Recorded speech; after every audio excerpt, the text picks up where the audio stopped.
China నిఘా సంస్థ ఒక సంచలన విషయం బయటపెట్టింది. విదేశాలలో ఉన్న చైనా అధికారుల నుంచి ఓ రహస్య సమాచారం లీక్ అయిందని అంటున్నారు. విదేశీ నిఘా సంస్థలు చైనా అధికారులను ట్రాప్ చేసి ఆ తర్వాత బ్లాక్మెయిల్ చేసి చైనా దేశ రహస్యాలను పొందారని నివేదికలు చెప్తున్నాయి. అంతేకాకుండా అధికారులపై హనీ ట్రాప్ను ప్రయోగించారని చైనా నిఘా సంస్థలు ఆరోపిస్తున్నాయి. చైనా ప్రభుత్వ సంస్థలో పనిచేస్తున్న జాంగ్ అనే అధికారి విదేశాల్లో ఉన్నప్పుడు ఖరీదైన క్లబ్లు, విలాసవంతమైన పార్టీలకు బానిసయ్యాడని ఎంఎస్ఎస్ విడుదల చేసిన నివేదిక పేర్కొంది. ఒకరోజు పార్టీలో లీ అనే విదేశీ వ్యాపార సంస్థ సభ్యురాలని కలిశాడని, ఇద్దరి మధ్య స్నేహం పెరిగిందని చెబుతున్నారు. జాంగ్ను ఇలా హనీ ట్రాప్లోకి దింపి దేశ రహస్యాలను తెలుసుకున్నారని చైనా నిఘా సంస్థలు అంటున్నాయి. అలా చాలామంది అధికారులను బ్లాక్మెయిల్ చేసి అత్యంత రహస్య పత్రాలను సేకరించారని అంటున్నారు.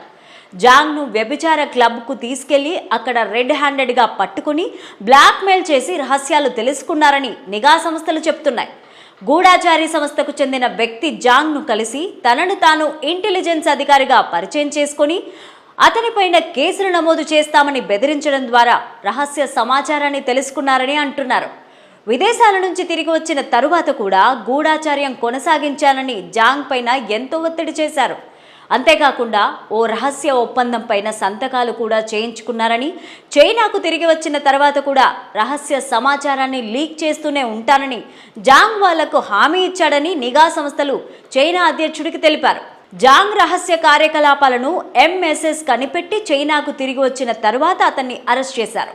అంతేకాకుండా రాజద్రోహం, సమాచారాన్ని లీక్ చేయడం వంటి తీవ్రమైన అభియోగాలు మోపారు. అలాగే కఠిన శిక్షలు కూడా వేశారు. చైనా అధికారులు విదేశీ గూఢాచారి సంస్థల ఉచ్చులో చిక్కుకోవడం ఇదేం మొదటిసారి కాదు.